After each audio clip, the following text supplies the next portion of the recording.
Welcome to Dissecting the 80s. I am Trip Lano, one half of the Mega Podcasting Powers. And with me, as always, is a man who would definitely win a jitterbug contest, the Macho Man Drew. Andrew Lano. Probably, yeah. It was. I mean, I have seen the deleted scene from The Wizard of Oz, so... Between the two of us, the far more likely winner, I would say. Although I'm a better dancer than you might expect. Yeah. I actually we had a work thing, and it ended up somebody was playing like the Cupid Shuffle. Okay. And I was like, people were doing it, and I was like, having fun dancing along. That's the one where they tell you what to do, right? Yeah. It's like a cha-cha slide. It's instructional. To the left. Yeah, same thing. But there's this like, it's a little bit insulting. There's this like, there's like a specific tone in which you get a compliment sometimes where the person is like surprised to be giving you in particular the comment or compliment. And so our videographer was like, Trip, you're a good dancer. And I was like, thank you. And then in my head, I'm like, you could have taken that out of it. You could have just said like, oh, Trip, you're a good dancer. Like, that's like just a compliment instead of like the surprise in there was I was like, oh, that's a little bit hurtful. It's like it was a little bit unkind that you were like surprised. Like I could be nimble just because I'm a fat man doesn't mean, Anyway, we watched.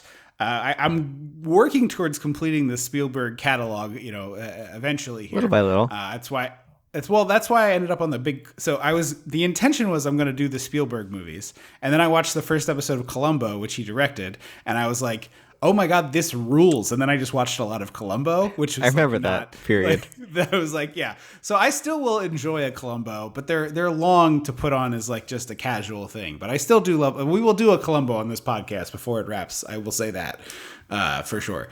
But, so I got distracted from my Spielberg watch. So I'm slowly making my way through the catalog. Although I think I have like very little interest in progressing into like modern adult Spielberg. Your dad. Yeah. Spielberg. Yeah. However, watching this movie makes me genuinely excited to see his version of West Side Story. So we'll get into that later. But I was going to see that. I saw all the reviews be like, hey, if you like Spielberg, this is probably worth it.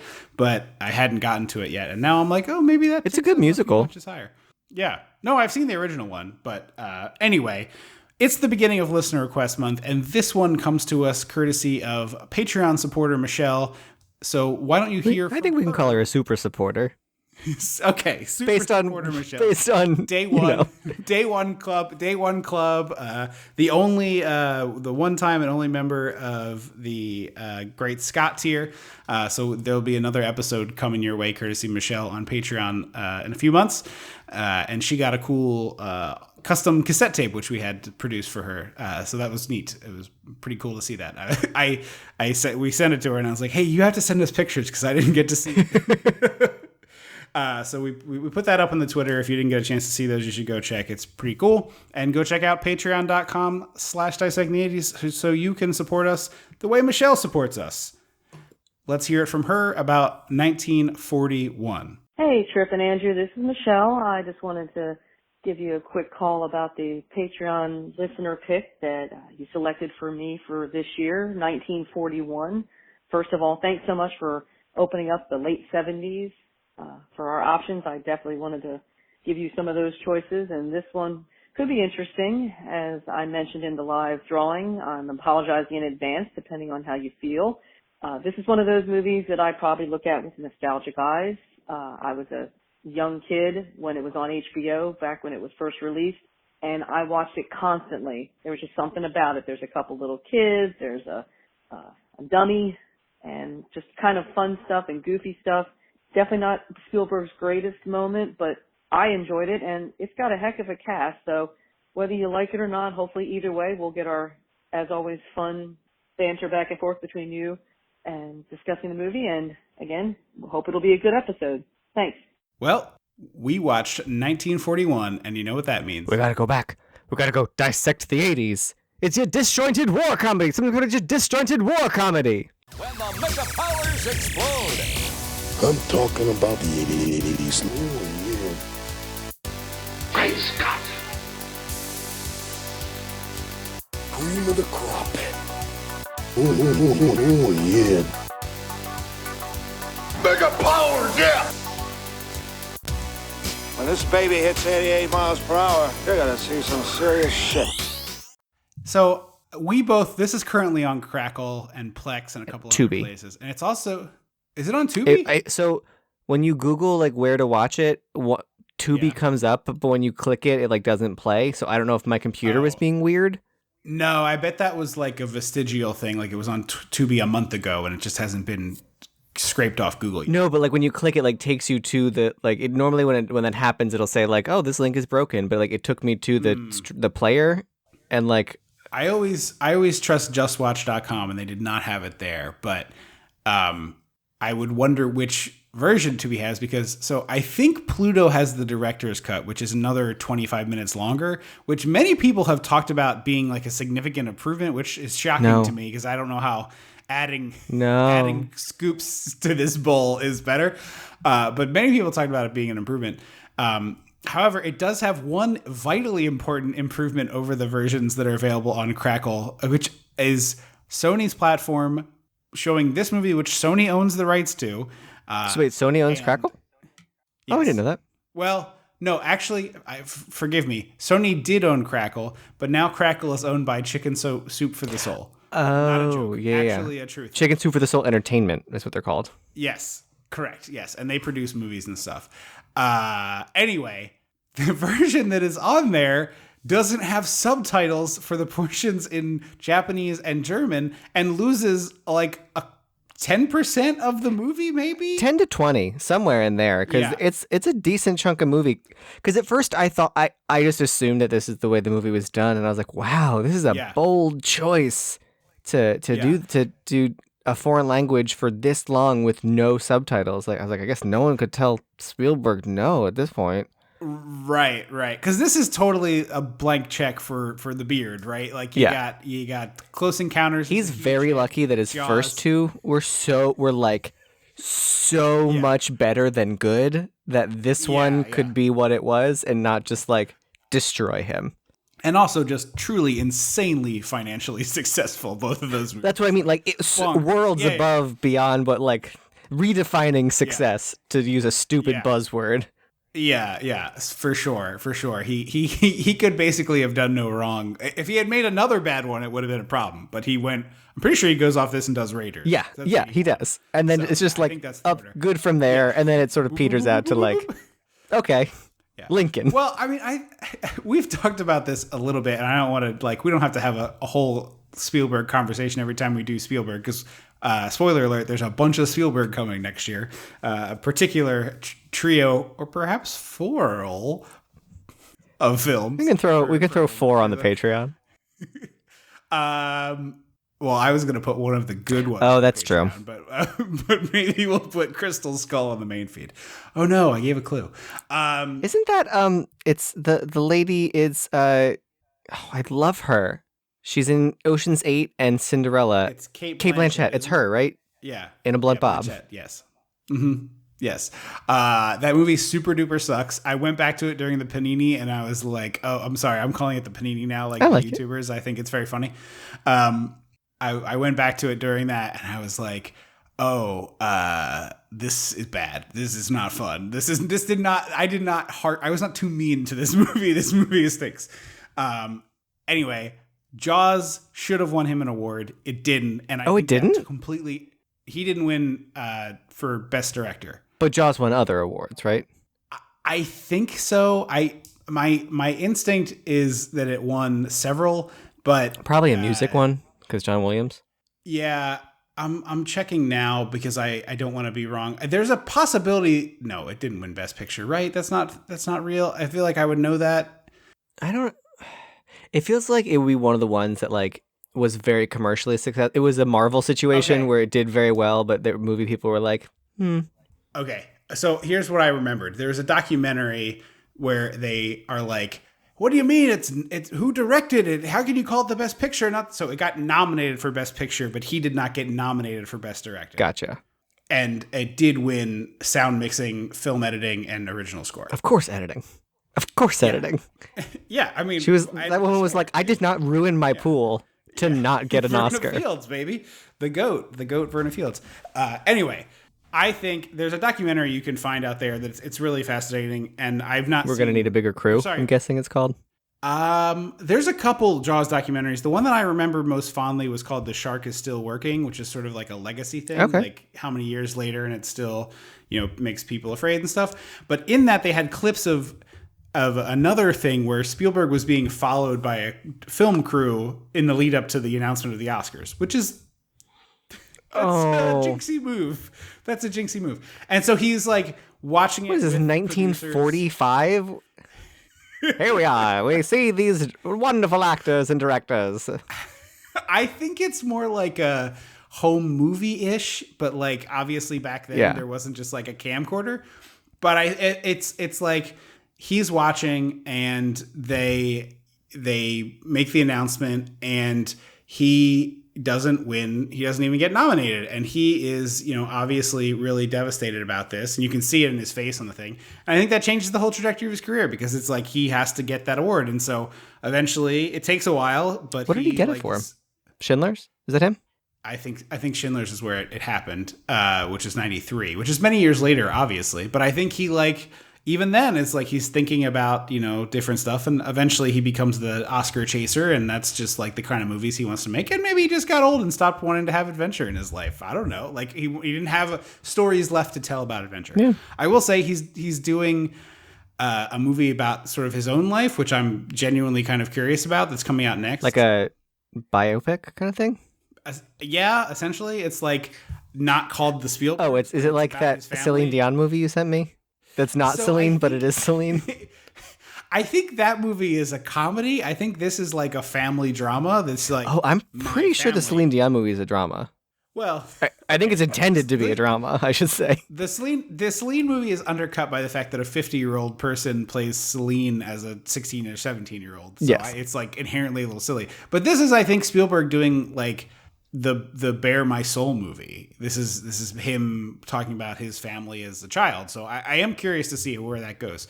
He does occasionally, have glimmers of it. I was honestly not all that disappointed that he was like, I don't want to do another Indiana Jones movie. He's like, yeah, you did 4 of them. Like, that's fine to me. Like, I think it's going to change things, but are they doing another, but he's not involved? Yes. The James Mangold's directing it. The guy who did Logan. Okay. And is it Harrison Ford still? Yep. Okay. So I'm like, if you're doing a Logan take on Indiana Jones, that's beautiful to me. But it should be a Logan take on Indiana Jones. Like, the end of that movie should be a hat on a goddamn tombstone, ladies and gentlemen. Or a hat on someone else. That's just like, I'm hanging up my whip. I can't do this anymore. I will give one possible exception to that, and that's if it's, my God, I'm just gonna go forward boldly because I looked up our pronunciation. Ke Huy Quan, who played Short Round in Temple of Doom, he's in Everything Everywhere All at Once. It's crazy how much his voice has not changed. But he is so incredibly good in that movie. And in particular, the movie is about like multiple personalities all converging, and there's the multiverse.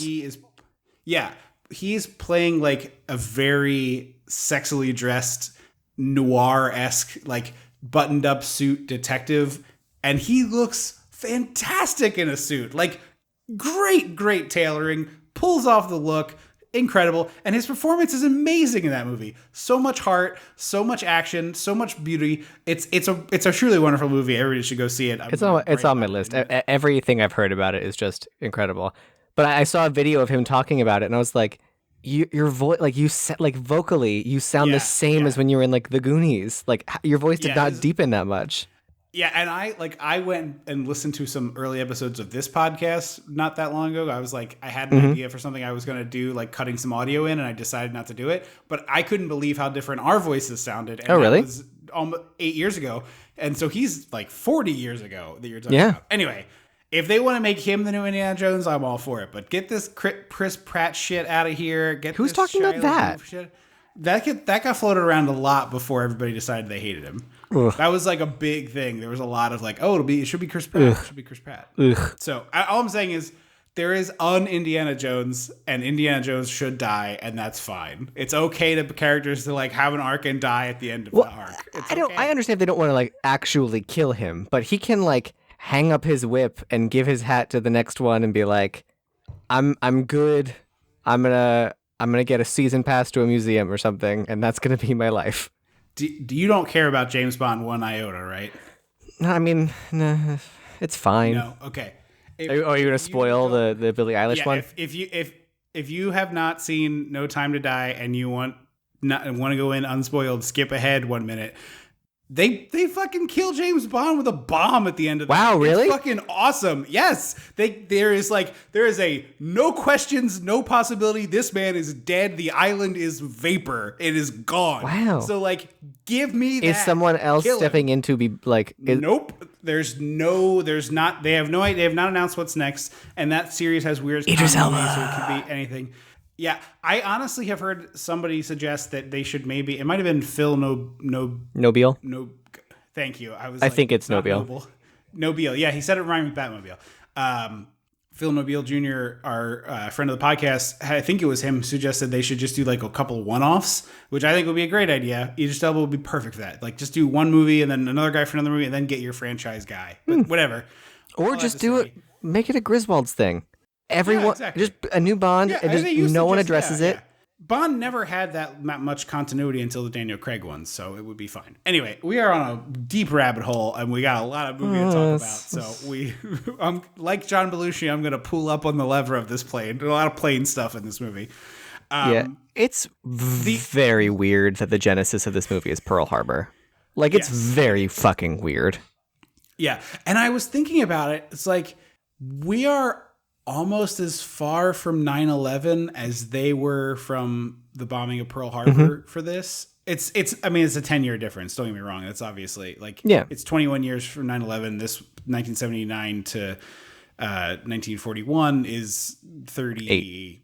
Yeah, it's longer. Obviously, I'm not an idiot, but we're halfway to that, and there's not a lot of 9/11 comedy coming out, we haven't found that yet. And so even there was earlier, because didn't that who's that fucking comedian who does puppets? Didn't he have a terrorist puppet? Yeah, he definitely did. And then I feel like Family Guy did a lot of Osama bin Laden jokes. We made Osama bin Laden jokes, but there was not a comedy that was oh, remember all that funny stuff that happened after 9/11? Because there's a way in which this movie could be a really interesting critique of America's post Pearl Harbor jingoism and stuff. There is a version of that movie that and the fact it's not a sex comedy.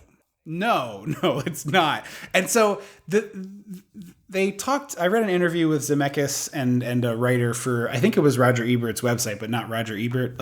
Since Roger's passing, there's a lot of writers on there, and they were talking to Zemeckis about how this movie has kind of gotten more appreciated in years since it's come out. Really? And they talked about this has sort of reached cult status, which who determines that, but that's what it says on the Wikipedia.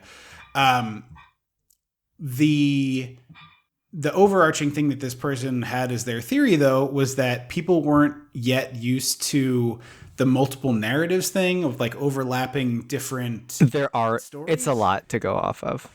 And I think that's maybe part of it. In this world now we have of serialized television that does a lot of this kind of storytelling. It's probably easier to watch. Yeah. But I think the biggest problem with this movie is that they're not connected, except that they're all about the same event. There's not a part at the end where all the characters have to end up in the same room and solve a problem. Right? Yeah, Love Actually. It all leads to the pageant, right? Right. Yeah, they all have that weird connection where the stories aren't connected in Love Actually, but they do connect eventually. There's some kind of thread. They all are going to the same station. Yeah, it's as if you were all on the same train and all getting off at the final stop, but on the train you're all going to have different narratives. There's a couple that's having a fight, and then whatever. We don't need to rehash the principle of a train, but you get what I mean. A man explains trains. Sometimes I can see the tangent sign coming, and my inclination is to steer into it, and I'm no, get back on the highway. I don't need to mansplain how a train works. Yeah, it wasn't mansplaining. I was just saying. Anyway, you're a bully. Yeah.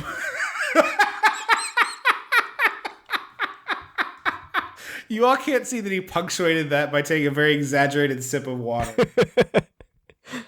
Imagine the Kermit meme. Yeah, exactly. So I think that could be part of it. But I also think it's like John Belushi's one doesn't work at all for me throughout the whole movie. But the part at the end is funny. Like with the Ferris wheel and stuff that he causes to be a problem. That stuff's funny. And so I'm like... I think... So I'll say this now instead of later. What I needed was for everyone to treat John Belushi's character like the old aviator in The Mummy gets treated. Have you seen The Mummy in a minute? He the Brandon Fraser movie. Yeah. There's like an old man that shows up halfway into the movie. He's like a drunkard. Yeah, he's a drunk man. Clearly was a pilot like 20 years ago or whatever. Yeah. And they're all like, yeah, sure thing, old man. Have another shot. And then he like does end up flying later, and it's kind of funny. Like it should have been like, oh, this guy is still flying a plane. I guess we can't take the plane away from him, right? Like, yeah, or like to spin it a slightly different way, but the same principle is like, why is he not Randy Quaid in Independence Day? Like why that too. Like he's a drunkard, but he's also a farmer. And he's like, I got a plane. I'm going after. There's a sub out there. That should have been it. And instead of like all the stuff where he's like flying across the country, like, although I will give you the part where he lands at the gas station, I do think is a genuine funny sketch. Yeah. It's like, just have him doing laps around the pier because he thinks there's a sub out there, and then he knocks the Ferris wheel in the water or something, you know? Yeah. Like, just, yeah. So I also have this theory that John Belushi just doesn't translate into the modern times, and I don't know how accurate that is, because there's like, I watched him when I was young, and like mom and dad loved him on SNL, and I saw Animal House when I was younger, and so I like had an appreciation for him because I was young and kind of introduced to him. But I feel like his comedy doesn't come over, I feel like, unless you have an attachment to him. Yeah, although I mean, Blues Brothers is still a thing in Universal Parks. Like their characters, obviously it's not him, but like his character is still a walk around. Those characters are just like two guys in suits that play blues music. Like they don't like he's not doing a John Belushi.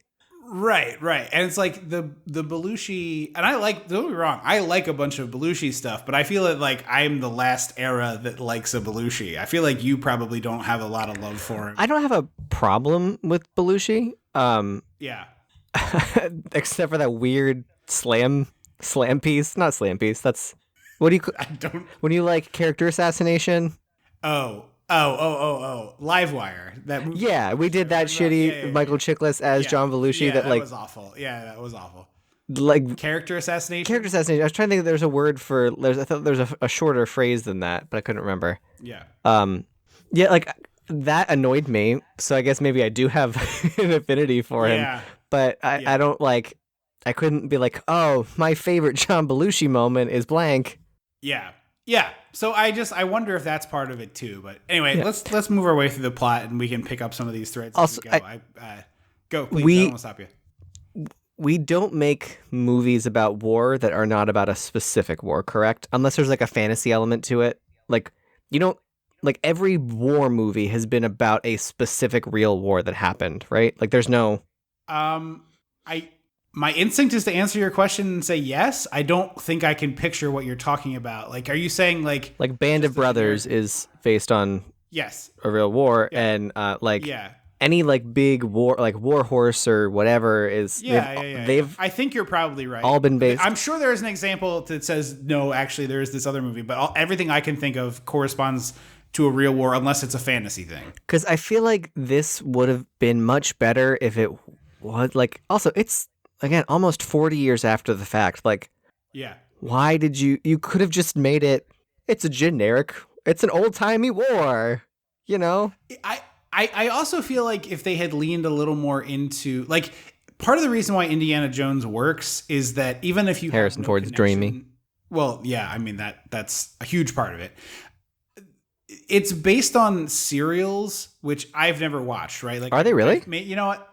Yeah, not based on serials as in like an adaptation of an actual story. Oh, it's inspired by. Yeah. It was like, I loved these things. I want to make a movie version of this thing. Right. Mm-hmm.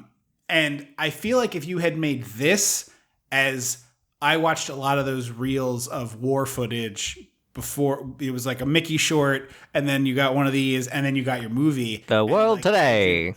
Yes, exactly. And this movie had the sort of structure of like a newsreel vibe, like a more specific. So it's you're basically pitching it as like what Grindhouse as being a love letter to those kind of movies, as like this could have been that. So that is a way to do it. I don't know if it has to be as specific, but like in the same way that Indiana Jones is a riff on serials, this could have been a riff on like Playtone or whatever it is, Playtone War reels, or whatever they're, Playtone is definitely incorrect. That's Tom Hanks's fake thing from That Thing You Do.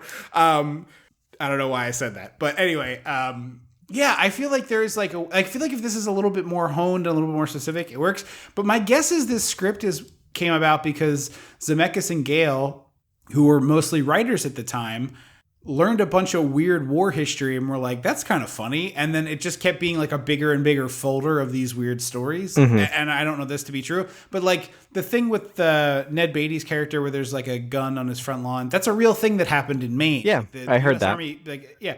And so several of these things are loosely based on real things that happen. And I think that's the genesis of it. And I just don't think it necessarily works because it's kind of disjointed in that way. It's like a sketch movie, but it's not a sketch movie. If it was a sketch movie, I think I'd like it more. Yeah, I agree.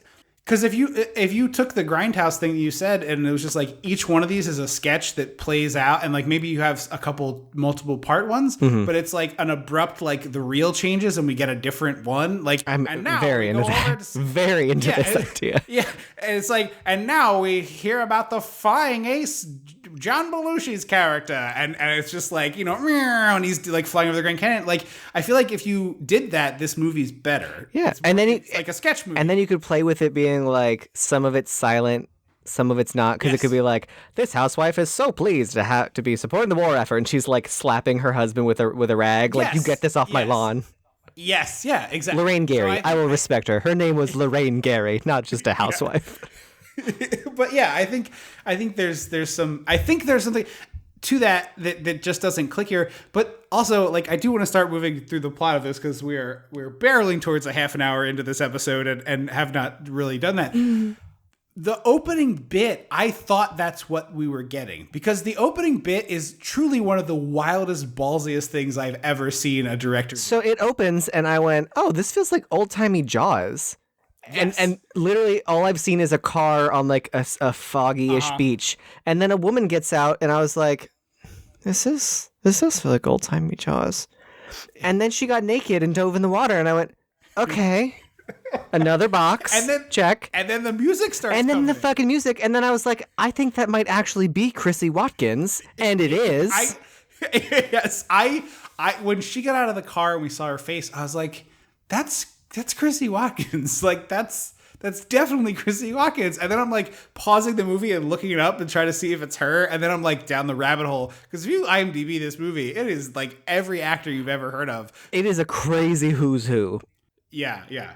Sorry, continue with the Chrissy Watkins. And so I was like, okay, we're just doing Jaws. Fine, I get it. That's the big thing. And then she gets like scooped up, fully still naked by a Japanese submarine. And I was like, oh, so we're doing like a National Lampoon thing. Like this is an Animal House. This is a body sex comedy, like probably like Meatballs, maybe. Like, yeah. That's just what it feels like. And I was like, oh. Yeah. It's, again, a weird choice that this is set like on the backdrop of Pearl Harbor. But, sure. Yeah, I thought we were getting war Porkies for a minute. Yes. I was like, that's enough. Yes, that Porkies. Yeah. But no. Yeah. So this is where we joked about this already, but like up comes the crew. They start doing stuff on the ship, and then out come the commanding people, and it's friggin' Christopher Lee in a Nazi uniform, which like great casting choice. Beautiful casting. So he's amazing. And then fucking Toshiro Mifune, one of the greatest Japanese actors of all time, who's in almost all the major Kurosawa movies, which George Lucas liberally ripped off, and I'm sure Spielberg watched most of too. Truly wonderful stuff. I don't have enough old movie knowledge. It's like a blind spot for me. Yeah. I'm actually trying to correct, but I've seen both Hidden Fortress and I want to say Seven Samurai, but I think that's wrong. But I think that's right. And Mifune is definitely in Hidden Fortress. He's such a good actor, and he's good. Honestly, he's really good in this. I would have no subtitles. I don't even know what the hell he's saying, and I thought it was a good performance. That's great acting. It is really, really good. And another thing that I think is lost here, not only in literally the fact that we didn't have subtitles, but Christopher Lee is speaking German and he is speaking Japanese to each other, and both of them completely understand what the other one is saying. Like, they're not speaking the same language. So Christopher Lee, the man who's lived 1,000 lives, like, yes, if you don't know that, just Wikipedia him, and things that would be the biggest story of your life story were like a footnote in his. Yes. Yeah. Yeah. Truly an incredible life. Like, of all of the actors that they could choose to make a biopic out of, his will never happen because nobody would believe that all happened to one person. Well, also, you would need to make it like an HBO miniseries. Like, it would have to be 8 hours long to fit everything in there. For sure. Because you got to talk about his heavy metal career. Yeah. His late in life heavy metal. And all of the Dracula-ing that he did. Well, my favorite mini quickie tangent is that he was in Lord of the Rings, which everyone knows we don't really care for. And his character was supposed to get stabbed in the back. And Peter Jackson was like, "Who's going to stab you?" And you're going to go, "Ah!" And he goes, "Well, that's not what it sounds like when a man is stabbed in the back." And Peter Jackson was like, "Huh?" And he was like, "This is what it sounds like." And he like proceeded to be like, and like did it, and he was like, "That's what it sounds like when a man is stabbed in the back." And he was like, "Okay, we're gonna roll on that."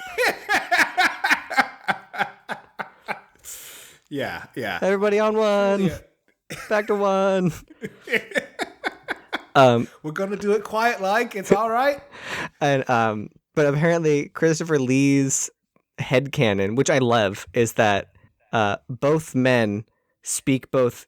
Because, you know, it was the access, obviously would have spoken a little Japanese, a little German. He was like, neither of them want to like lose face and like appear weaker, quote unquote, whatever nationalist bullshit. So they refuse to speak the other language, but they understand it. Yeah, I think that's exactly what it's how I interpret it too. So it's cool to hear that his is the same. But it was like clearly this power struggle happening with two heavyweight actors, and both like really great, like really, really good. In fact, like despite the fact that I didn't have subtitles, every time we left them, I was like, "Can we get back to the sub?" I was like, "I want a little more of them." There's some good stuff happening over there. We cut to there's I think basically 5 through lines. One is the sub. One is the John Belushi plane. We have the dancing cooks here, and then we have the tank crew that kind of goes through all of those threads. And I guess there's also Ned baiting the house. And the family, yeah. Yeah. So I guess that's 5. But we go to the dancing cooks here, and we've got this guy who has like not jitterbug. Sorry, I said the name of the dance at the beginning of this episode, and I've already forgotten it. It's a jitterbug.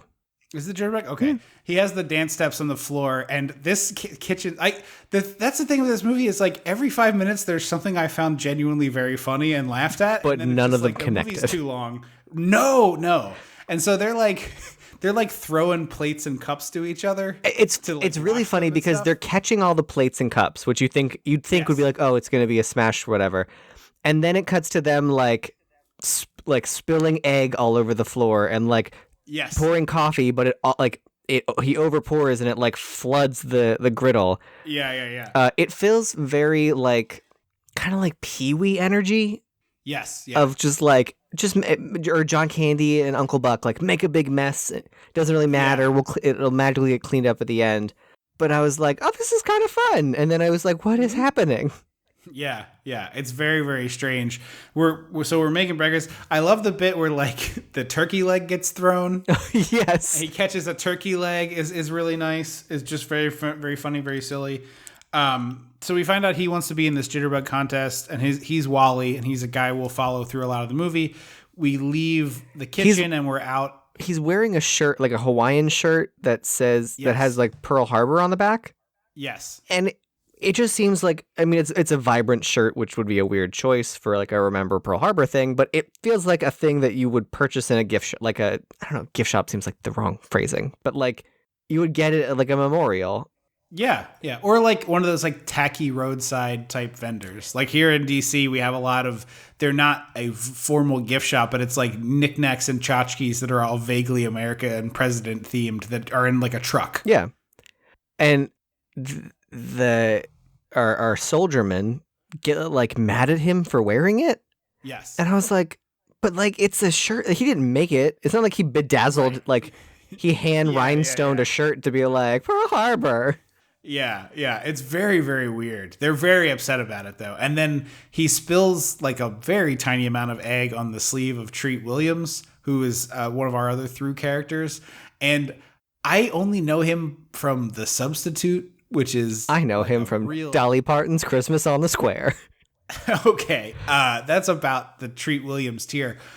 But he, in this movie, is such a sex criminal, and it's crazy. He is. And it's a shame, because I saw him, I was like, oh, you're kind of handsome. And then he proceeded to just be, like, very good at it. So, like, clearly a good actor.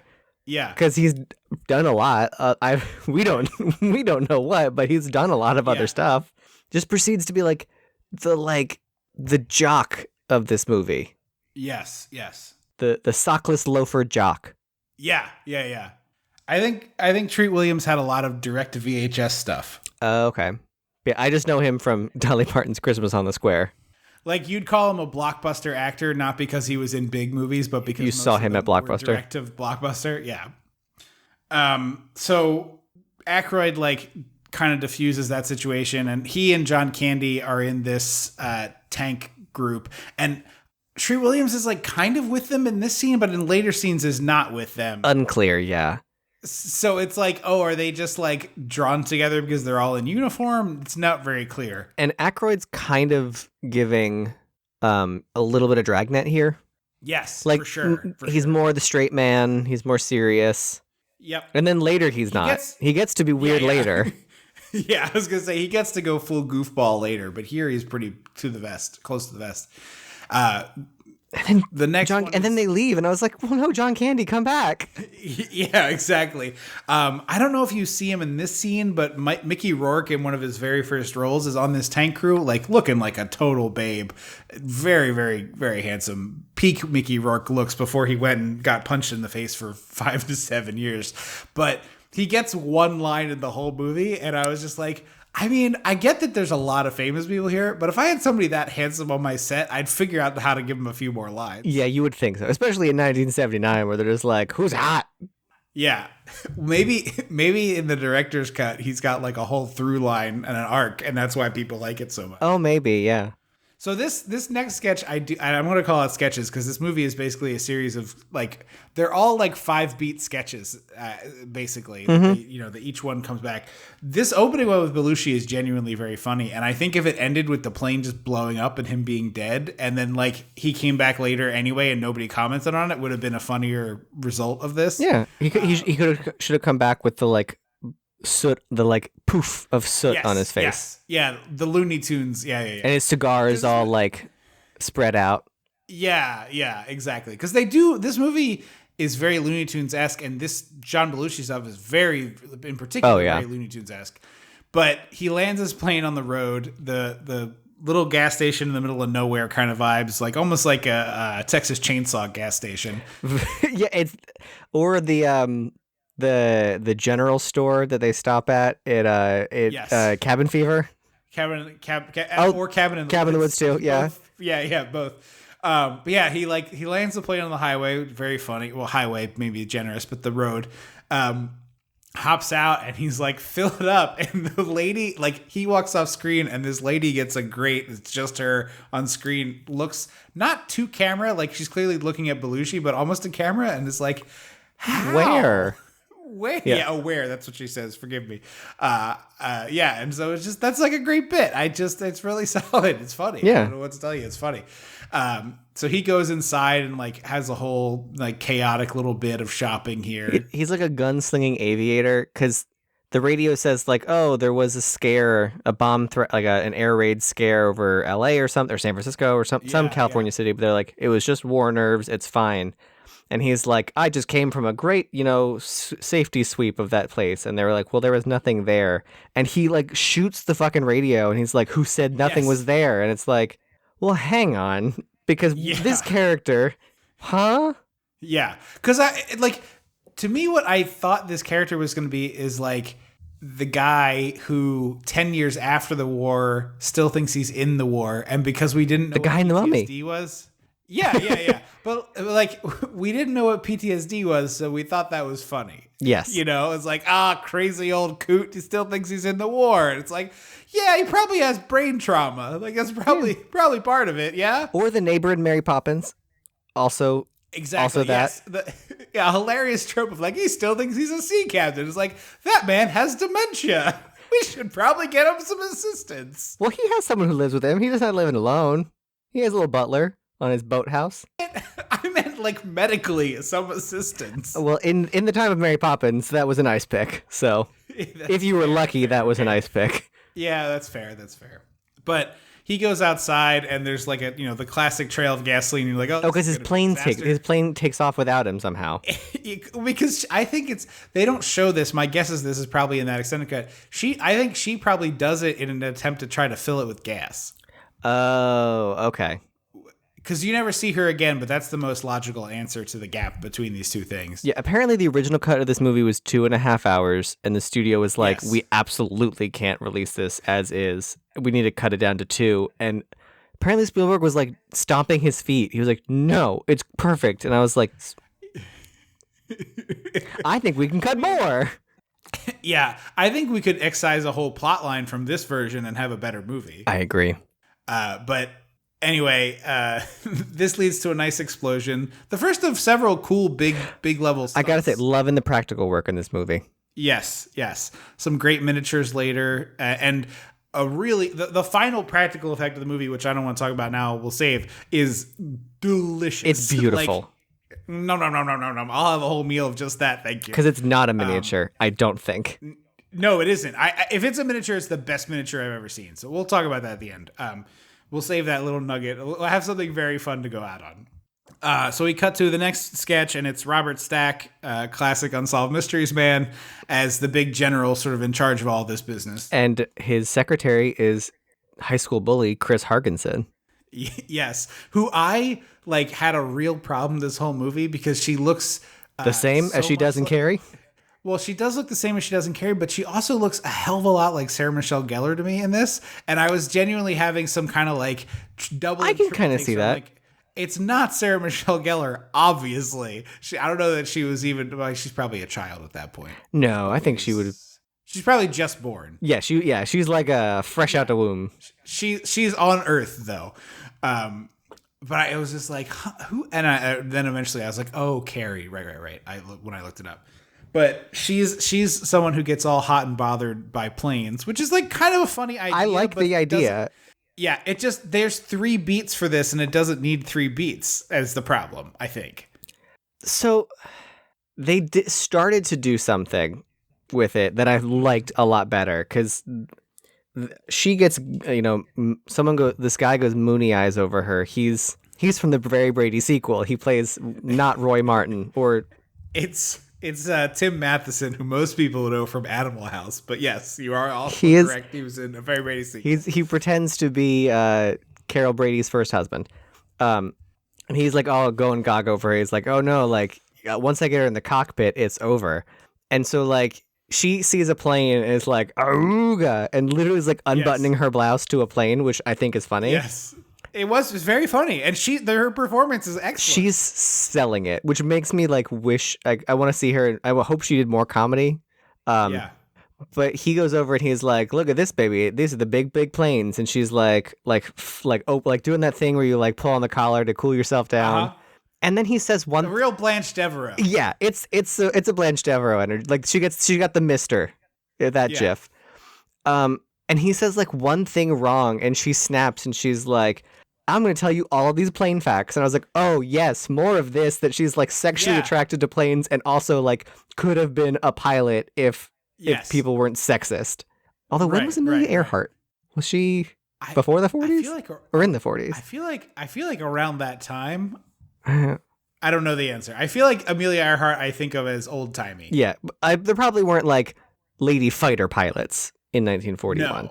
No. But I wanted more of this Yes, I want a bone in a flying plane. She died in 1939, so it definitely happened before this. Yes. Because Pearl Harbor was after that.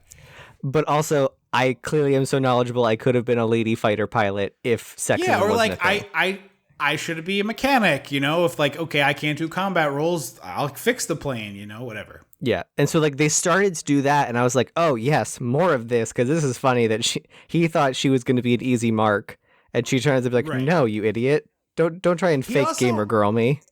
Yeah, he alleges that other people have been able to seduce her via planes, and the friend is like, but you can't fly a plane. And it's such a good like, oh yes, to be a mediocre white man sort of thing, just like that energy. Myself included here. I understand what I am, but it's just like, oh yeah, I could do that. And it's like, no, you can't do that. You can't fly a plane. That's the hard thing to do, you idiot.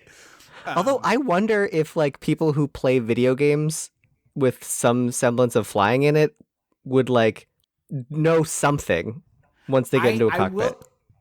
This is not one-to-one with what you're saying, but I will say I had an instance not long ago, maybe 3 years ago, where I was driving to work and the roads were shitty and I started to slide, and I just like instinctually fixed it, and like the roads were icy, and I was starting to go sideways, and you steered into it, gently you take your foot off the gas, and I was like, why did I know how to do that? And it's like, oh, because you drive like an insane person in every video game. Because it's just like Mario Kart drifting, baby. Yes, yeah. And I was like, I 100% that the instinct to do that came from having done it for hours in video games, like 1,000,000%. And I went to work and I told the story, and my coworker was like, oh my God, are you okay? Is your car okay? I was like, yeah, I didn't hit anything. She was just like, how did you know how to do that? And I said to her, I was like, it sounds insane, but I honestly think it's from video games. And she just kind of rolled her eyes at me, but I think that's true. Yeah. So I would say to you, like, obviously I'm not saying that like me as a person who's played video games could walk into a plane and be like, I have arrived. Take off. Yes, yeah. But like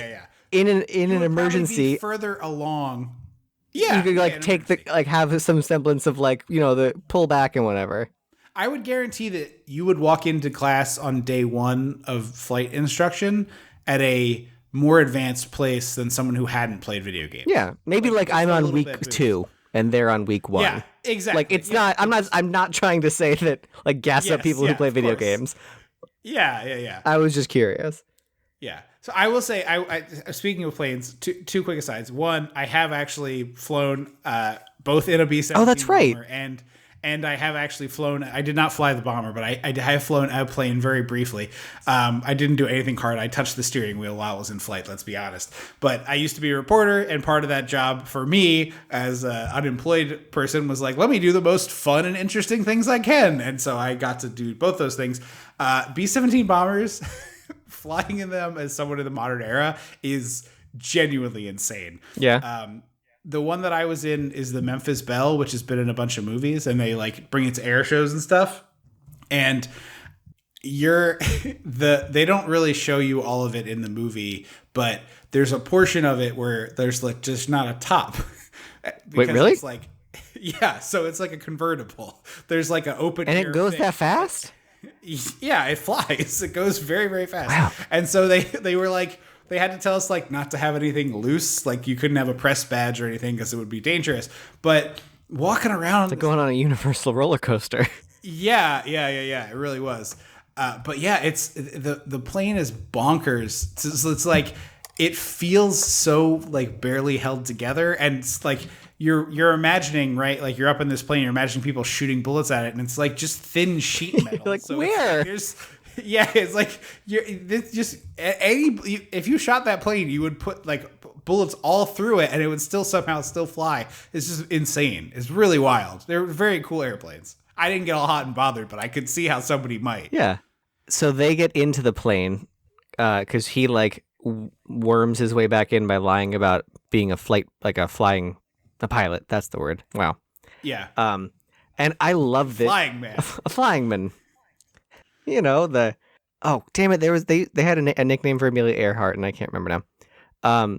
So she's in the actual, like, pilot seat, I guess. The queen of the propeller. What? The queen of the propeller. The queen of the skies. So she's, like, actually in the seat with the cockpit seat with the steering wheel, and she's like going to town, like skirts hiking up, blouse is undone. Yep. She's enjoying the steering wheel, and so he is not in a no, not. She is just flush. She's getting ready, and as he's like behind her giving like recap of what's happened, she has her eyes closed, and he's doing play-by-play. Yeah. Oh, now we're taking off. We're doing this. And so as she's like doing all this, we then cut to the outside where she like turns the wheel, and the little flipper in the back hits a dude and knocks him off the plane. He's like paint's flying everywhere. Hilarious.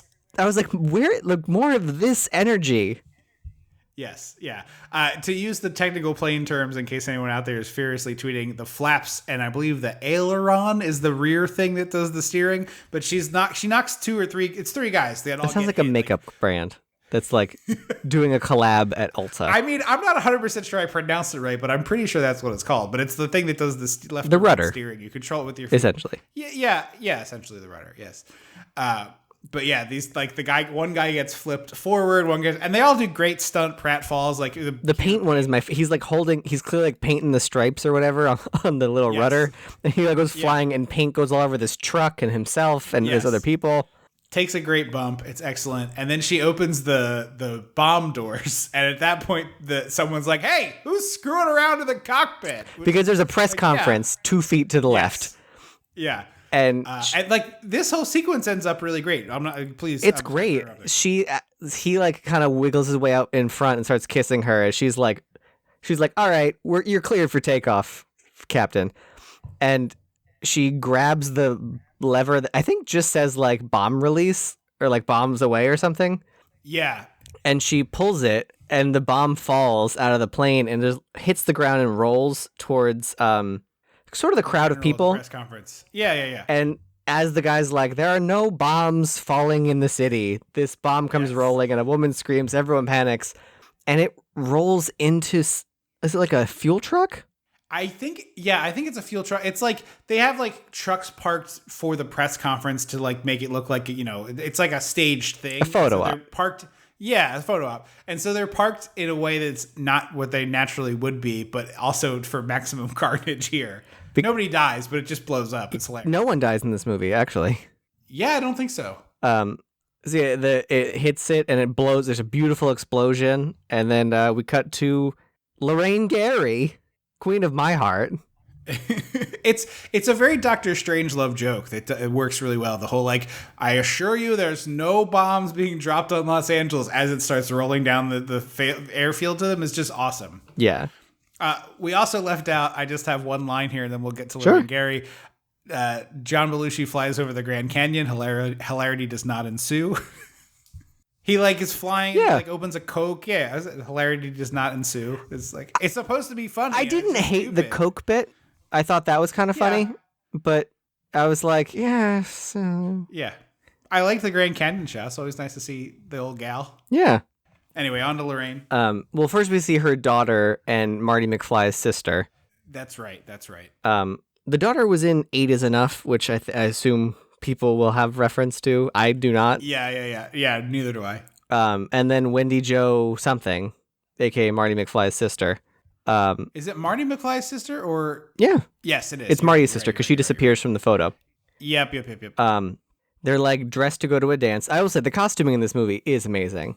Oh, for sure. Really excellent. And they're talking about how the not Marty's sister is talking about how her her dad doesn't like her boyfriend or something because he wears zoot suits and all that. And then we see him and like I was like, oh, it's a kid in a zoot suit, cool. And then a few minutes later, I was like, oh, that's the kid from the diner.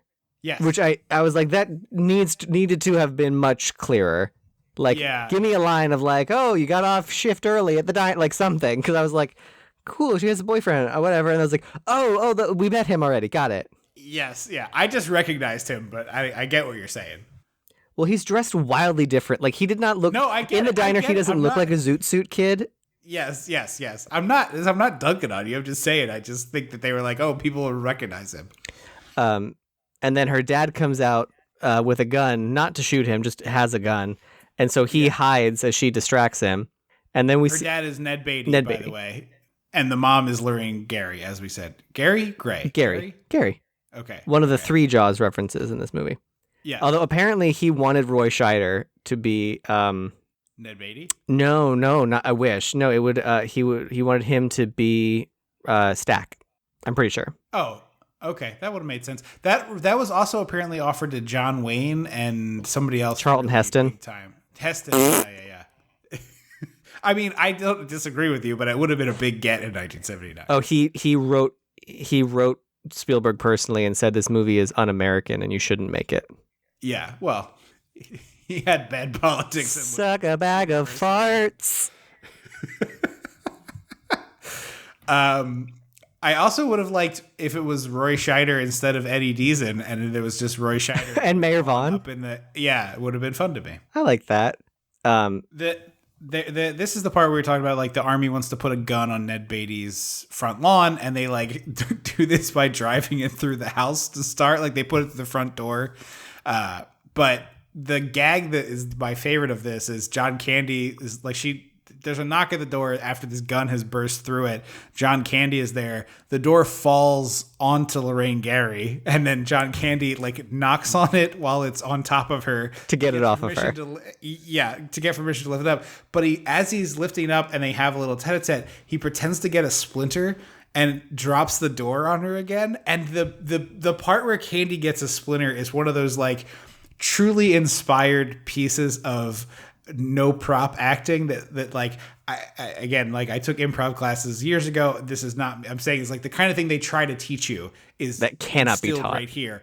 Yeah. It's just like the perfect, it's like, oh, you can see the splinter in his finger, despite the fact that you cannot. It's just like so good. I laughed so hard at this. It's just perfect. He was such a talented actor. Every time him and Madeline Kahn, I'm always like, God, I wish we could have gotten a few more years.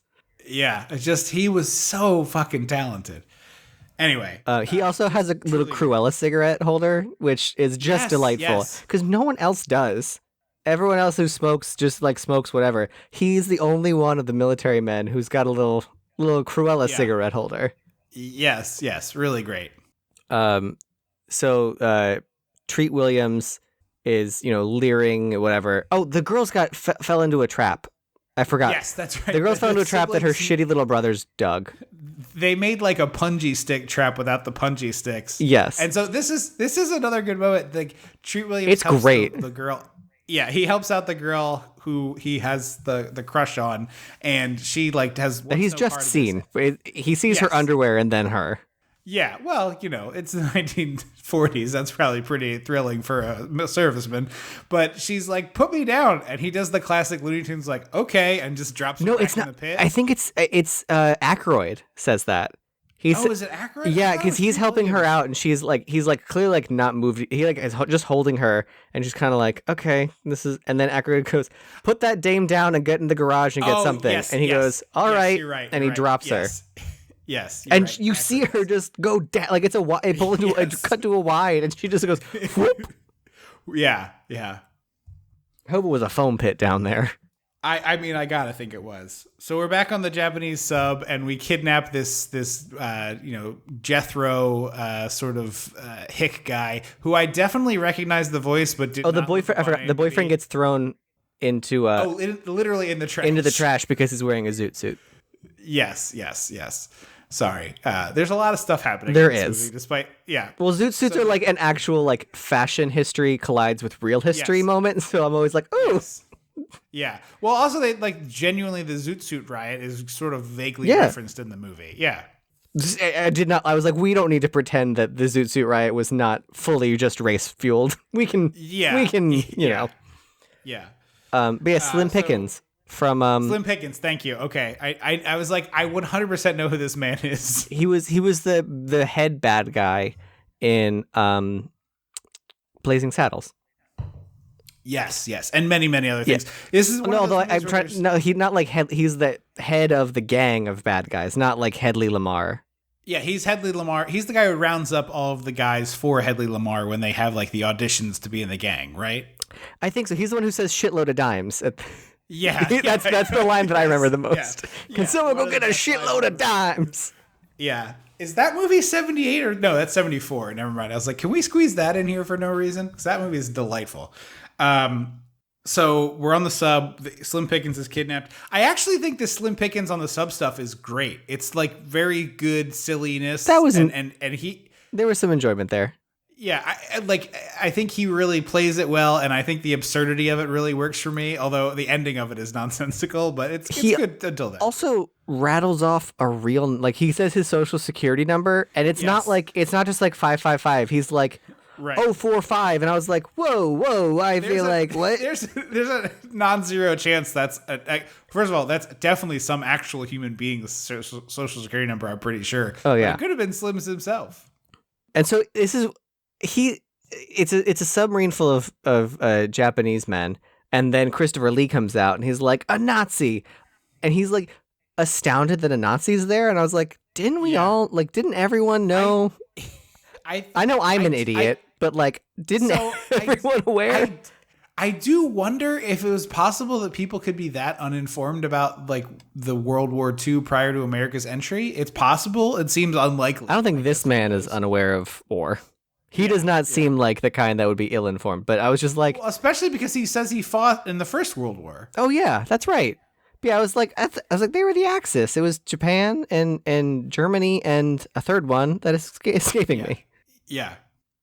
So he gets put down the hull of the ship, and then they're trying to put his radio through, but it won't fit, and I just love the visual gag of like them turning it. I was really hoping they were just going to cut to the next scene and it was just going to be downstairs. Like fully intact of just like... Yeah. Who cares? Yeah, we figured it out. Good. I was expecting them to cut and it was just going to be a bunch of loose pieces. Both similar versions of the same joke.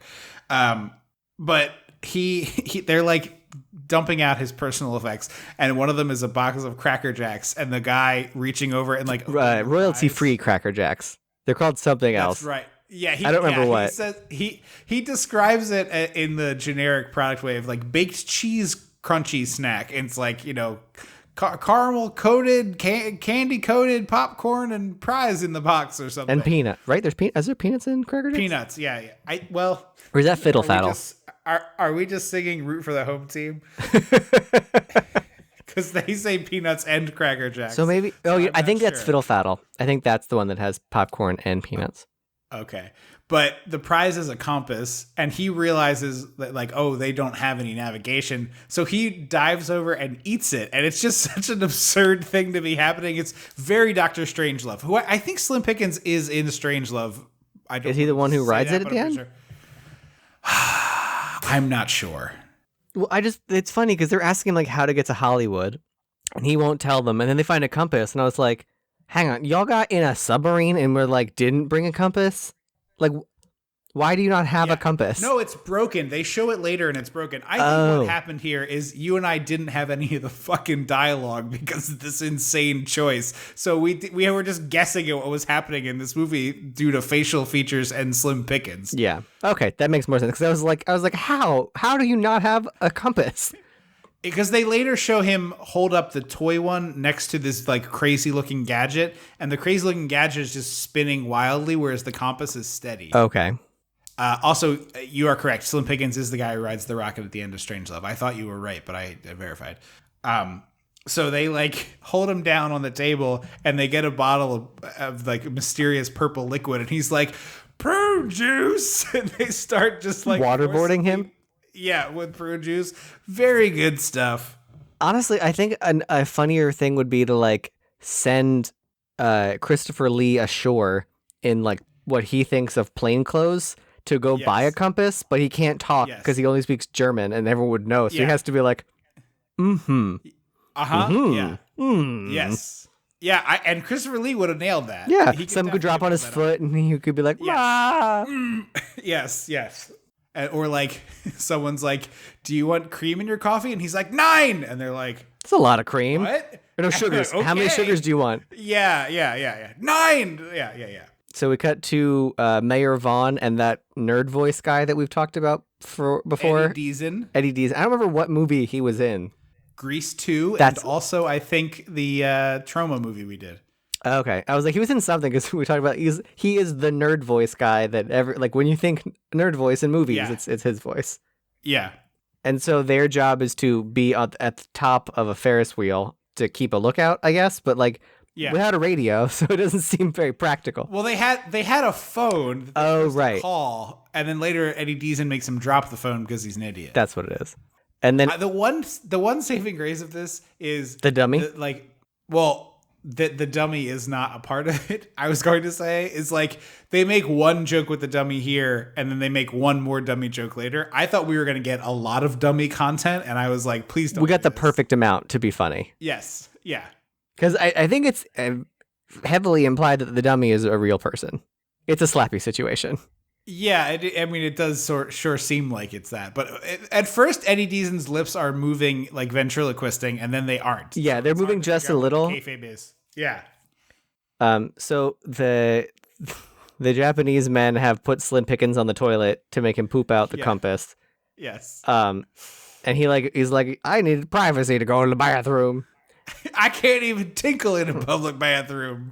And so this is where I was like a little annoyed because they all leave and there's a window. It's a classic submarine door. It's a big metal thing with a little porthole. You can see in and out. And so he's pretending that he's pooping really hard. And he's dropping his boots in the toilet. Oh God. But like they're all looking in the window at him. And I was like, hang on. Then they're watching this happen. Yeah, it's honestly like an Austin Powers. This bit is very Austin Powers. It is, and I mean that as a compliment. Like I think it's like those movies slap. At least the first one. I was stunned. Yeah, I watched the first one not long ago, and I texted you, and I was like, I can't believe this is true. And you were like, I just rewatched it too, and it's so funny. I was completely because surprised. None of the jokes punch down. Everything punches up. There's no sexual assault. In fact, he aggressively says, "I can't sleep with you. You're too drunk." So yes. Yeah. So come on. Don't tell me comedy doesn't hold up because sometimes it can. And there's no like weird gay panic in it too. No. Like, there's like a part where like someone intimates that like something about Austin Powers being gay, and he's like, it's not my thing, but who cares? Like everybody likes everybody. Well, I mean, and he was because he was from the fucking 60s, where it was like, whatever. It's dark. Who cares? Much like a vampire, Austin Powers and other James Bond ripoffs. Super. What did I make up? Was it omnisexual? Like beyond bisexual, pansexual? Like I'm open to any idea you've got. Now I want. After we talked about it last time, I want to see the James Bond where like. He doesn't. I don't say James Bond doesn't have to have sex with a dude. He could. That'd be cool. But like, I want a gay guy being like, "Oh, hello. Let me, wiggle the shoulder." I feel like the Daniel Craig ones, like, sort of, kind of hinted at that being a possibility. Not as overtly as you're saying, but in a way that I was like, good for them. That's the babiest of steps. Like, I just want better than. I know every woman like throws her panties at James Bond. I need one dude, just one dude to like throw his jock in the mix. Come on. Yeah, totally fine with me. James Bond has absolutely had sex with a man. Oh, you're lying to yourself if you think he hasn't. Yeah. So he attacks them from above. He like is sort of sprawled on the ceiling like Matilda under the table in the Trunchbull's house. Yeah. And so when they all come rushing in, he like drops on him and tries to run away. Or he does run away. He jumps off the submarine. Yeah, he gets off submarine. Also, I wrote this down and I didn't see it until just now, but at one point when we see Slim Pickens on the toilet and the gun's pointed at him, his line to Toshiro Mifune is, "You ain't getting shit out of me." I did like that one. That was a good one. Good stuff. Good, stupid. So we're at the USO club now. Well, no, we're at a showing of Dumbo. Oh, sorry. Yes, they're across the street from each other. Yeah. And it's what's his name? Tom something? Treat Williams? Nope. And Roy Martin from Very Brady Sequel. Oh, that is Tim Matheson. Tim Matheson and Nancy Allen, who is Chris Hargensen. I wrote other character names. I'm not upset, bud. I'm just laughing at the absurdity of the conversation. It's like we're speaking a different language. I'm trying to explain to the people at home. I was like, maybe I shouldn't just call him Roy Martin and Chris Hargensen for the whole episode. Tim Matheson and Nancy Allen. He like they're all and Hurd? Not John Hurd. No, it's Slate. Oh my God. Unsolved Mysteries. No. Robert Stack. Robert Stack. Oh my God. I was like, I can't follow you down this rabbit hole. I don't know what you're saying. I lost you. Hold on to me, or you'll drown. They're all going to a showing of Dumbo, and then fucking Eglantine Price from Bedknobs and Broomsticks comes zooming through the square on a motorcycle with a sidecar to be like, here's a memo for the general. And they're covered in dust as if there was like a bombing or something. It's completely unexplained. Yeah. Why? And it's basically the military stuff. I was like, was this just like stuff people knew in 1970? Like they had more it's very possible. Intimate knowledge of military missions or whatever. Yeah, yeah. Because they're like, oh, also I don't know military ranks. I know that there's like generals and corporals and lieutenants, but I don't know who the fuck outranks who. Is lost on me too. Yeah. So they're like, oh, Lieutenant Jaworski is requesting people in the Pomona Desert, and I was like, he's like, I can't sacrifice the men, and I was like, I don't understand what we're talking about here. Yeah. Well, it's like the joke here is this is something that would be in Band of Brothers, but like it would be at the war zone, and instead it's happening outside a showing of Dumbo in Los Angeles. Okay. That's like the bit, I think. Okay. Because this is structured like in Saving Private Ryan or whatever, where it's like the guy comes running up and is like, we need help, and like trying to get an urgent message, and it's like, I'm going to see Dumbo, you know? Which great.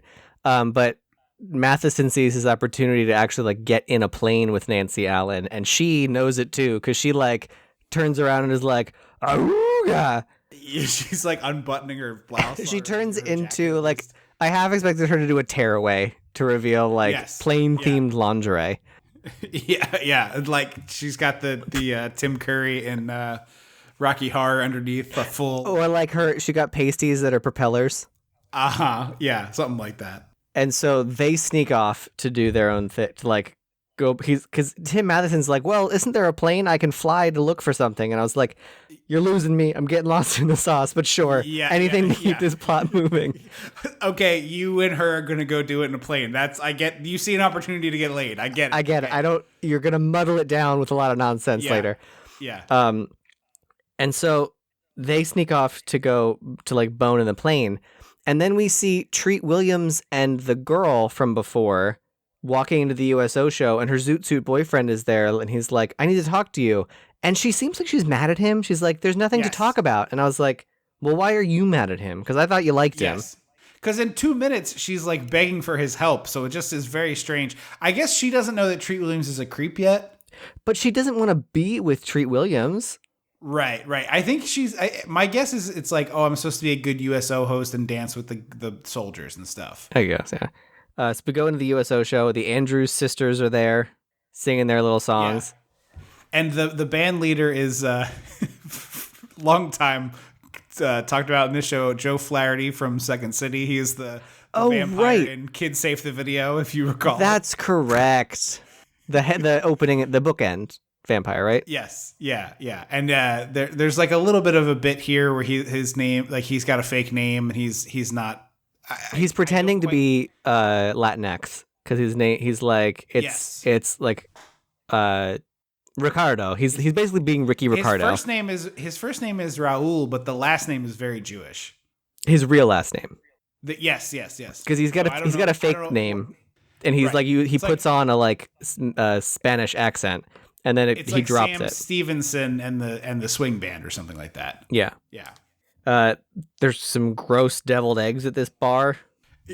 They have a lot of gray in them. I don't know if it's just the way they photographed, but there's these eggs and also the eggs we saw earlier. Very bad egg movie. No, although the earlier egg it looked like a good yolk, and I do like a good yolk. It did have a nice yolk. Yeah, it did have a nice yolk.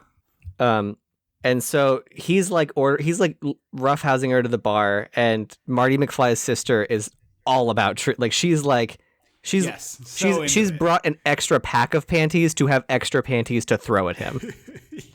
Yeah, she's very, very interested. Which has no interest. It's funny because it's like normally there's like girl code or whatever in movies where like your friend is on the date with the guy, like you don't. Yeah. And she's like, nope, I want him. I want to ride his face. And so he's like ordering for her. He's got like a death grip on her arm, and she's like desperately trying to get away from him. And then some sailor tries to like talk to her, and he refers to her as his port of entry. And I was like, yeah, horrible. There's like a few of these, like clearly they're setting us up to be the gal from Carrie is the belle of this ball. Like every dude in the place is trying to get up and not the girl from Carrie. The blonde. She's not from Carrie.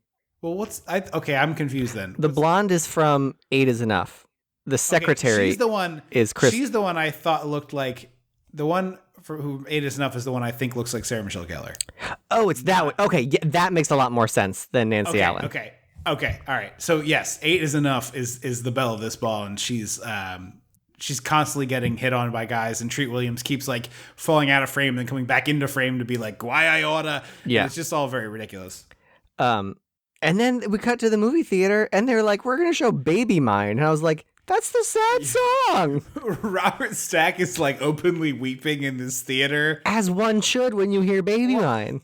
Yeah. I mean, Dumbo is a strange movie. It's just 76 minutes of elephant and child abuse. It's very weird. Dumbo was made to make money because they were like, we're going to do simple shapes, simple colors, and that's about it. It's going to be 70 minutes long because Fantasia tanked. Yeah, it's barely a movie. We see a dog in uniform, and then Zoot Suit Man sneaks in there. Oh no, he can't. He can't sneak in because he's not in uniform. So we see as a guy getting like dragged out. Yeah. I swear, I think I see Dick Miller in this movie. I feel like he would have been credited, but I swear to God, Dick Miller's on the roof. So it's if his role got cut, he wouldn't be credited necessarily. Like, he could have been an extra or something. I did not notice it being Dick Miller, but it's very funny to me that you all thought you saw him. So when Zoot Suit climbs to the roof to like look down on the guy getting dragged out of the bar, there's two men in like one of those ground to sky guns that they used in Nightmare Before Christmas to shoot Jack out of the sky. Anti-aircraft gun. That's the word. Thank you. How they're like the 2-man ones, and I swear it's Dick Miller. I mean, I believe you. I just I didn't notice. And then so he drops a missile on a guy, which would have killed him, would have put a hole in his head, and steals his uniform to sneak into the USO show. And we get icon, legend, and star Patti LuPone saying not a goddamn syllable. It's very weird. She's named in the like in the IMDb or the Wikipedia or whatever. It's like Patti LuPone as Gladys Hightower, and I was like, she doesn't say a word, not a syllable. Right. What is she? I mean, she was literally about to become huge and a big star. It was the year this came out is the year she did Sunset Boulevard. No, was it Sunset? I'm blanking. It was like her first big thing was she was going to do it in theater this year, so then she would become a huge star. Yeah, I mean that answers your question why she doesn't have any words. It just seems weird that like because she's named in the final credits, she gets a little freeze, and I was like, what are we doing?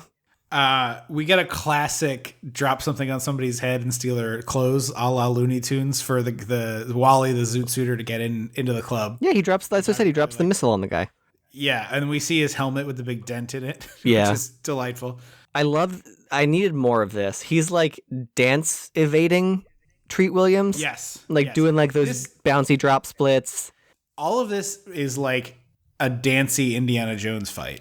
Yes. He ends up doing a Donald O'Connor wall flip, which is great. Yeah.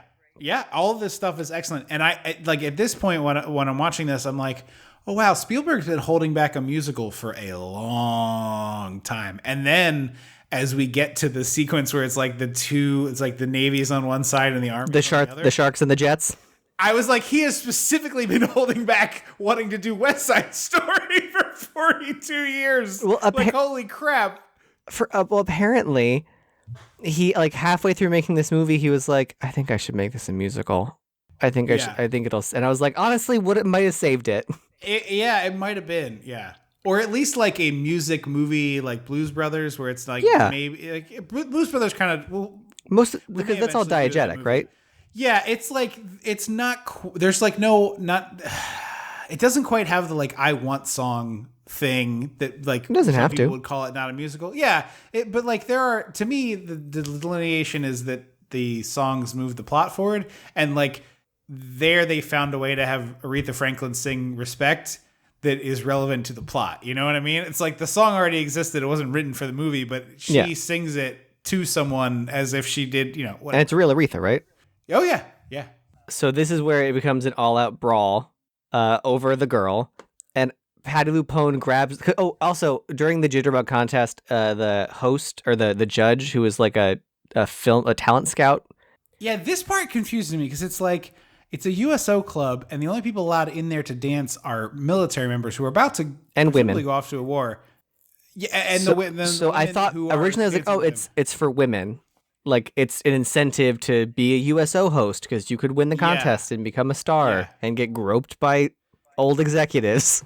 Yes, but the executive says it's a 7-picture deal with RKO, which I guess in 1940 could have been like a year and a half worth of work. It might have been 6 months, honestly. But yeah, but it was just like, so wait, don't these guys I guess you're right. The time frame could be short enough that they could go off to war, but it's like these guys are about to go to war. Like they can't sign a 7-picture movie contract. That's why I assumed it was for the women. And then he was like, that man is the best dancer. And I was like, huh? Yeah. And so when the kid is trying to win the contest, presumably to get that deal. So I don't know what the kayfabe is here. Yeah. Because also, how is he going to get into the show? How is he going to get... Right, that's exactly what I keep thinking. It's like, how do you not know the rules, kid? When the brawl breaks out, Patti LuPone runs over and grabs the girl's hand, and they run away with Marty McFly's sister. And I was like, oh, we're going to get some Patty. And then she just doesn't. And I was like, well, what are we doing? There's a really great bit, and I like this fight choreo. I really like all throughout. I think it's really good. Excellent. There's a really great funny one, though, where...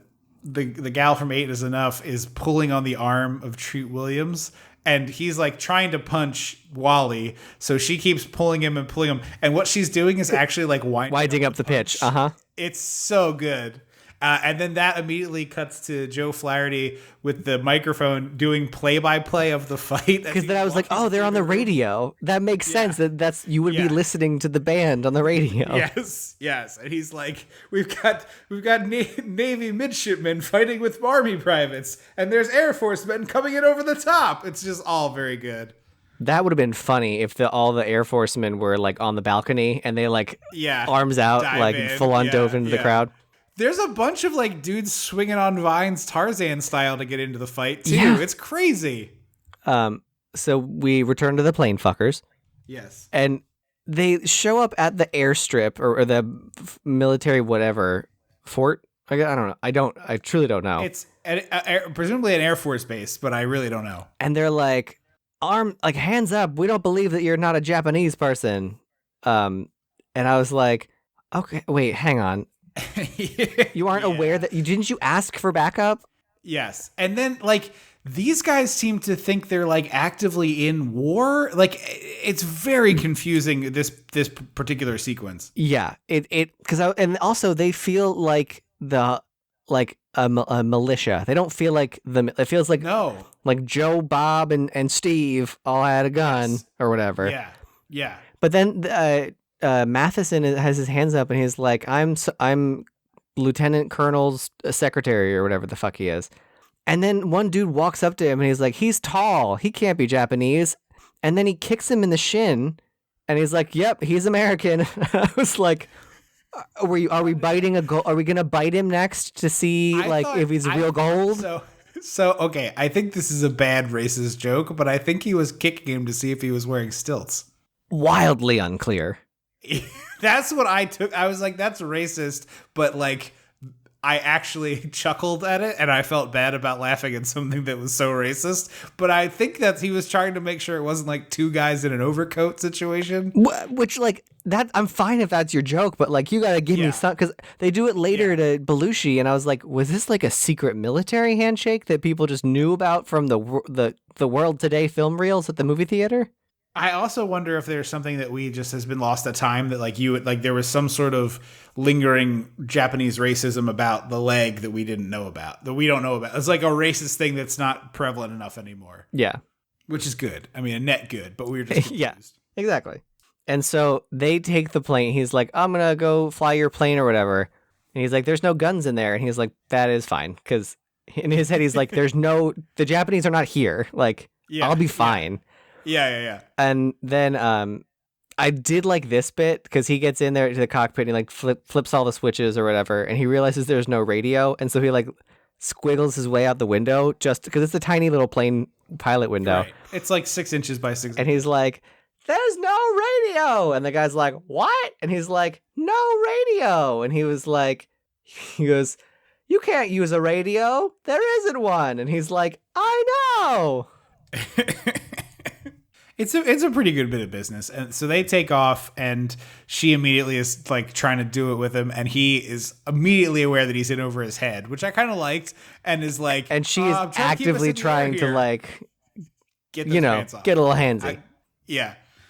So we go to the like war command center, and there's a pretty good traffic light gag here where the man in charge, they're like kind of looking at a map. They get some reports that maybe there's Japanese, and he's like, we need to move to yellow, and we have like a traffic light that just like shifts down, which I thought was pretty solid. Yeah. And this is where we cut back to the fight happening, and I'm like, don't try and tell me this. You're trying to say this is the Zoot Suit riots, because it was not white people fighting white people in the Zoot Suit riots. Right. Let's be very clear about that. And then the riots are like just over. Yeah, I will. As mysteriously as they started, they were done.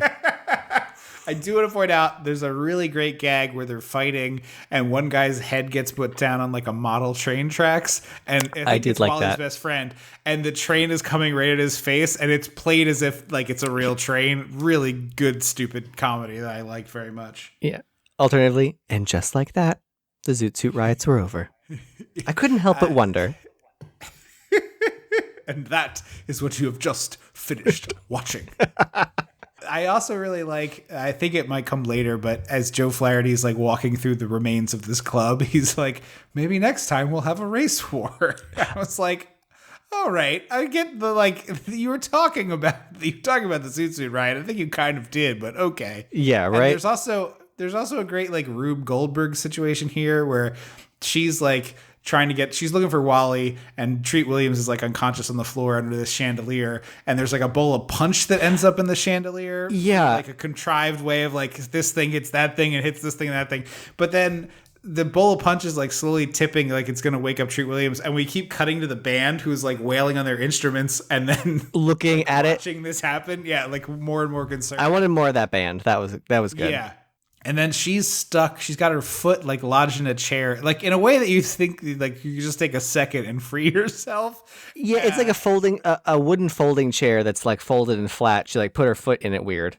Yeah. So, there's like sort of a Dudley Do-Right business happening. This is sort of like a Dudley Do-Right vibe. Yeah. And then Wally ends up getting clobbered by the chandelier. No, he almost does. He like backs out. Oh, is it right I think he like backs out, unless we're supposed to believe that he hit, but it looks like he jumps back. Yeah, I wasn't sure if that was like a keep this actor alive or what. Yeah. And then we go outside. So Dan Aykroyd is basically giving the president's speech from Independence Day. Independence Day. Yeah. As the girl, does she have? 8 is enough. Runs into the crowd, and then Treat Williams. I feel bad that like we know the names of all these men and not this woman, but it is because we've seen them in other things and not because we're sexist assholes. I only know Treat Williams for fucking Christmas on the Square. So to be fair, I'll call him Christmas on the Square. He's also got a weird name, Treat. Yeah. So we've talked about Joe Flaherty a lot on this podcast. That's all I'm saying. I don't know the other guy's name. I keep calling him Wally, which is his character's name. I call him Zoot Suit. So yeah, 8 is enough runs through the crowd, and then Christmas in the Square runs after her, and then Marty McFly's sister runs after him because she still wants it. And then there's this great bit where like Christmas on the Square is on one side, and then he like turns, the crowd kind of parts, and he sees 8 is enough, and she like freezes like a Scooby-Doo thing, and then a giant crowd goes by, and you can like, if you really pay attention, you can see her like jump in and run with it, and he's like and like doing like a juke to look for her, and then the crowd passes, and it's and it's Marty McFly's sister like, yay, and then another crowd passes, and then he's gone, and she's like, damn it. Yeah, really good and really funny. Like I loved that. When this movie works, it's very funny. It's just like you put like 45 minutes of really funny stuff into a 90-minute movie, and you're like, that's a pretty good movie. You put 45 minutes of really funny stuff in a 2-hour movie, and you're like, that movie's way too long. Yes. Because it's at this point, we're an hour and 15 in, and it feels like we're in the home stretch, because now everyone thinks that Matheson and Nancy Allen's plane is a Japanese, like, bomber pilot or whatever. And so they're shooting them. Belushi is giving chase as well. So it's like they're being shot at from behind and below. Yeah. And then they're being like literally flying through the city like it's fucking King Kong or Godzilla, like through the streets of the city. And I was like, Con Air, as you will. What? Or Con Air, as it will. Yeah. And so I was like, oh, this feels like the end. Like, we're going to get there and they're going to realize, like, they're going to stumble out all disheveled and be like, hey, mission accomplished, or like something stupid, and then we can roll credits. And I was like, no, there's 45 fucking minutes left in this movie. And if Spielberg had his way, there would be another 20 hour and 15. Yeah. No. Yeah, so at this point, it's like, okay, so Ned Beatty spots the Japanese sub off the house. And so, like, that's the two. We now are down to 2 beats. One is Ned Beatty and that. And then the other is, I guess they're all kind of connected now. But it's like Ned Beatty in the submarine, the plane fight, and then Treat Williams trying to have a sexual assault on Ada's Enough alongside Wally and Marty McFly's sister, all giving chase. And so they, the men are like, the military men, like Dan Aykroyd and them, are like, oh, the lights are supposed to be off. I guess we should just shoot them all out. And I was like, yes. And this is where I was like, maybe they should have taken these bones and just done a War of the Worlds movie. Yeah. Like, just everyone reacting to War of the Worlds. Because you can do all the same bits. Like, you can. For the most part. And then, 100%. And then there's no, like, this is about Pearl Harbor, and that makes it weird. Yeah. It can be like, oh, the town reacting to the aliens are coming. I almost said zombies. Right. So they're like shooting out all the lights. Belushi is shooting at Allen and Matheson, and they shoot back at him, and he's like offended. And I was like, yes. I was like, so what? Weird. What are we doing? Yeah, it's like I wanted it to be like this joke plays like there's been a bit throughout the whole movie where he keeps his plane in perfect condition. Yes. And that was not the case. The one little dumb joke that we didn't touch on, when Belushi lands at the base right after Matheson does, this guy starts pouring coffee before he gets there, and Belushi like runs his cup under the pouring coffee as he's going by. It's pretty solid. But yeah, so they have like an actual gunfight, and then he ends up hitting Tim Matheson's plane and disabling it, and they crash in, and they open the cockpit, and it's a dinosaur, and I immediately recognized, I was like, oh, and I saw the black goop. I was like, they're in the tar pits. So I thought that was pretty funny. The tar pits are one of those things that I always think about, and I'm like, why is it a big deal? Like, I'm always like, I mean, yeah, it's I'm sure it's just very old. But it's just so fascinating that, like, in 2022, they're still like, come see the La Brea tar pits. I think it has, like, legitimate scientific value in ways that you are... I am fully amenable to that discussion. But I meant more as a tourist attraction. It's crazy. I think it's just like any science museum. Yeah, but you can't, like, walk up to it. You can't, like, scoop the tar. Well, you can't scoop the tar. But if you... unlike our family, actually pay the admission to go into the museum. You could wait. I did not know there was a museum. Yes, our family was like, "Let's go up to the fence and look at the tar." Okay, we've been to the tar pit, and we didn't pay. Did not know this. $20-some a person to learn anything. So this is why you perhaps should invest in the education sometimes, folks, because you'll be like Andrew, be like, why does everyone give a shit about this? It's just I didn't say like no one should care. I just thought it was funny that in 2022, the idea of like, look at old tar is still an attraction. Like, that's funny to me. It is very funny if you say it that way. Yes. Yeah. In the age of TikTok, old tar is still a thing. Well, the latest TikTok trend. All the kids are in the tar. I wish. I would throw a lot of those TikTok teens in that tar. So the dummy, now we cut to the Ferris wheel. The dummy sees the submarine before the men do. Yes.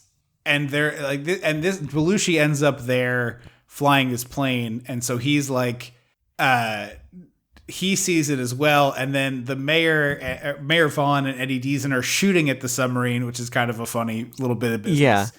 Yeah. Meanwhile, Ned Beatty's little kid is supposed to like set them free, but instead he turns on every light. That does happen in a little bit. Okay. Don't worry, because there's 40 minutes left in the movie right now, so that's probably why things are getting muddy. Because I was trying to skip a little bit because there shouldn't be 40 minutes left in this movie. Yeah. Something happens to Belushi's plane, and it gets shot or something somehow. I think the Japanese sub shoots him. Yeah. And so he's already like away from the city, like over you would think that the plan is just land here or maybe crash your plane into the submarine if you're going to be all jingoism America bullshit. Yeah. No, he turns around and flies back to the city, the heavily populated city that has people in it that he was in. He saw the people. Yes. And as we go from that, we go to Treat Williams full on assaulting. Yes. Diane K. That's her name. I just remembered it. All right. I remembered because it looked like Danny K. Yeah, okay. That makes sense. Just like full on assaulting her. And so Wally shows up and he's got a fucking like, what are the pointy bullets? Are those rifle bullets? Rifle bullets. I mean, they're for the 50 caliber gun on the tank. Okay. So he's got like a bandolier of the pointy bullets like hidden behind his back. And he's like, I can't beat you in a fair fight. And Treat's like, I don't fight fair. And he was like, no, I'm saying I don't fight fair. And he fucking swats him in the face with the fucking bandolier and like scratches up his face. And it's so great. Yeah, it's excellent. It's nice to see him finally like get one over here. But then this chase continues. Like it's still part of the movie. And it's just like, okay, I get it. Let it go. It's awful.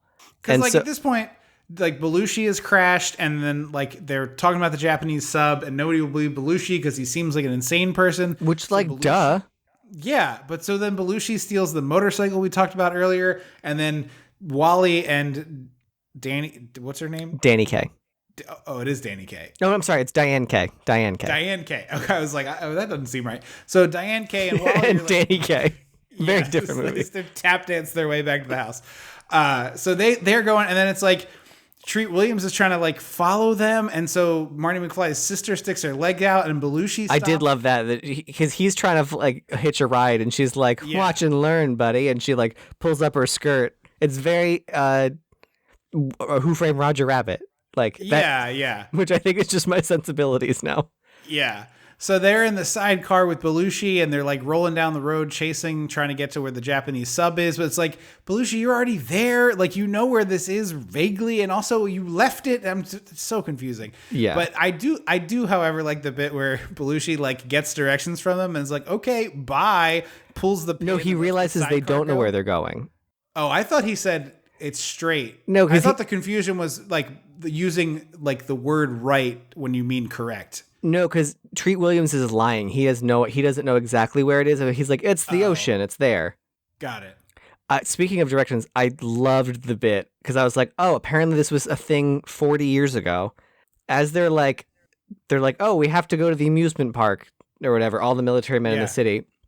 And Wally and Diane K are like, hop on. He's like, I know the way. And then Wally's friend who like pops in and out of the movie is on the front of the tank, like sitting on the front of the tank with a little like window open, and he's like, "You're gonna take the 405 down to the Burbank free or whatever the street names in California." And I was like, apparently that's been a joke for 40 years. Yeah, that was good. I do like the paint crashing through the tank crashing through the paint factory for absolutely no reason. Kind of fun. Beautiful destruction. It's a weird choice, but I'm into it. Yeah, and similarly, the bit here with like Ned Beatty lining up to shoot the the submarine from his front lawn, and he like is so stupid he has the gun point through his own house. It's kind of funny. Well, it's one of those things that like I feel like I've seen this style of like big manned gun before. Yeah. And why are the crosshairs so far? Is it like to account for? Is it supposed to be a distance thing? Like it's to account for that? I would guess there's probably some reason like what you're saying. I don't know the answer. It's probably something like that. Because the barrel of the gun is like 3 feet to the left of the crosshairs. My guess is also this is normally operated by more than one person, so perhaps one person's job is to sight it and another person's job is to fire. That could be. So that's why it would be off to the side, despite being like true to not, whatever. Lorraine Gary almost gets shot by the bullet of the... She's like scooping up all the valuables that are going to be in the direct path. Yeah, so he puts a big hole through the house and gets knocked, 200 yards backwards. Pretty good stuff. The kickback was fun because I didn't think about that. And I was like, oh, yeah. And then the Japanese get tired of Christopher Lee and throw him off the submarine. Yeah. Which is would have been more impactful had I known what they were talking about and known that they were getting tired of him. Because I'm sure that was planted along the way and not just... Yes. So they shoot the Wonder Wharf, they knock down the Ferris wheel, and then the tank is on... Wharf. Yeah, that's what I kept writing down. Oh, and we forgot to mention that they call back to the hilarious egg bit for Treat Williams that he and Marty McFly's sister go careening into a crate of eggs. And I was they give him the Biff in Back to the Future, except it's eggs. Which, honestly, way better. Yeah. Way better. Yeah, of course. So this is what you were talking about earlier, where Ned Beatty's kid has to go free the guys on the Ferris wheel. Yeah, so he has turned on all the lights. A comical switch that says, do not flip. And he's like, yes. Clunk. Yeah, so all the Ferris wheel lights are on, all the music's playing, all of the, other attractions are lit. So that's why the Japanese sub starts just shooting at everything. That's the Ferris wheel goes in the water, and then the tank drives out onto the pier, which is incredibly stupid to me. And Very dumb.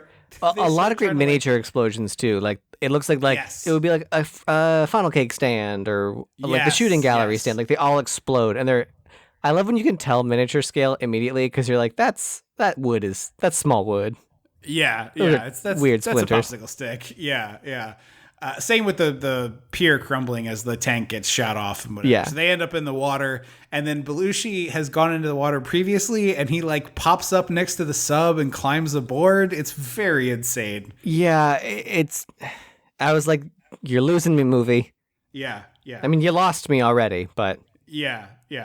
So he gets inside the sub and is like, all right, take me to Japan. Well, I assume this was not on purpose. He shouts Geronimo as he slowly steps down. Like that's what you shout when you jump into something. And he slowly steps down the little submarine ladder. Yeah. So the sun is coming up, and when he was like, take me to Tokyo, I was like, has he been a sleeper agent this whole time? Is that? Yeah. That would have been interesting. I don't think that's what it was, but it would have been interesting. I did not get it. So everyone's asleep on Ned Beatty's front lawn, and the little shit kids are robbing people. Yes, they're stealing people's wallets and taking their shoes off, which is very strange. Robert Stack rolls up, and Aykroyd, pops to attention and starts talking to him. Here's what happened. Here's what's going on. And Ned Beatty sees an opportunity to be helpful, grabs the Christmas wreath, and starts gives a monologue. Yeah. But it leads to the best gag of the whole movie. He puts the wreath on the front door, and he picks up a hammer to hammer it in. And you think he's gonna hit it, and the door's gonna fall in. Exactly. You were like, oh, okay, this is going to be funny. But no, the door stays still and the entire house slides off the back down the cliff and onto the ground. And like we alluded to earlier, it looks full scale. It's incredibly large and amazing. It's wild destruction that you just don't get to see very often. I've never seen anything like this before. I have not, no. Because it's not an explosion. It's like a cat. It looks like a house of the physics of a house of cards that it tilts and then just. It looks like you pushed a Lego house off a kitchen table. It's just how it crashes to the floor and explodes. But it's a whole house. You see the wood shatter and splinter. It's really incredible. Like the kind of thing you dream about getting to film if you were a director. So I see why you put this in the movie. Yeah. Is also the movie ends with a house just falling off a table, basically. And then Dan Aykroyd, in a line that I think was supposed to tease a sequel, thank God it didn't. He was like, I don't think 1941 is going to be the craziest year of the war. I think it's going to be next year, 1942. And I was like, no. Yeah. Well, it didn't happen, so you don't have to worry.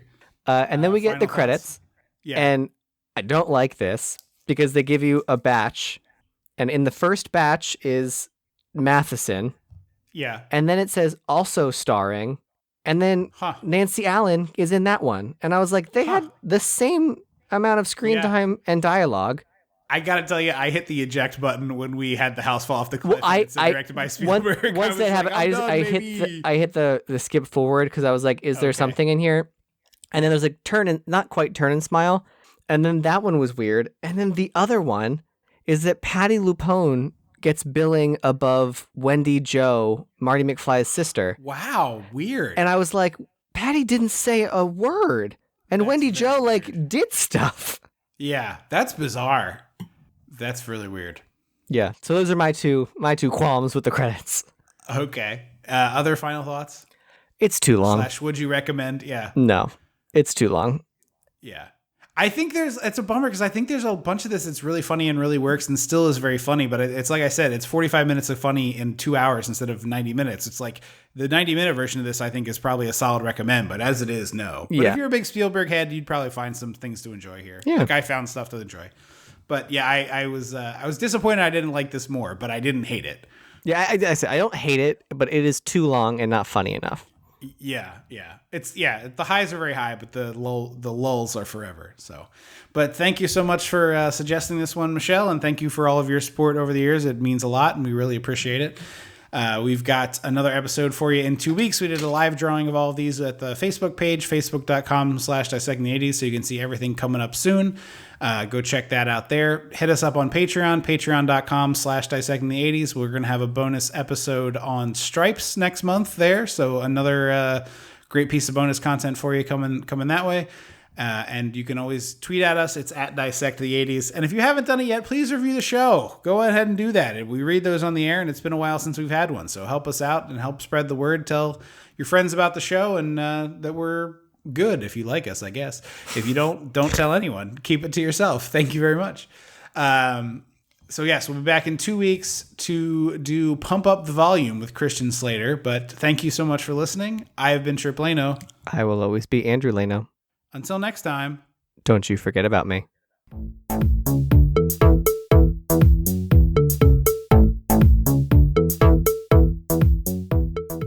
Dissecting the 80s is a Chum Some of This production. Ow.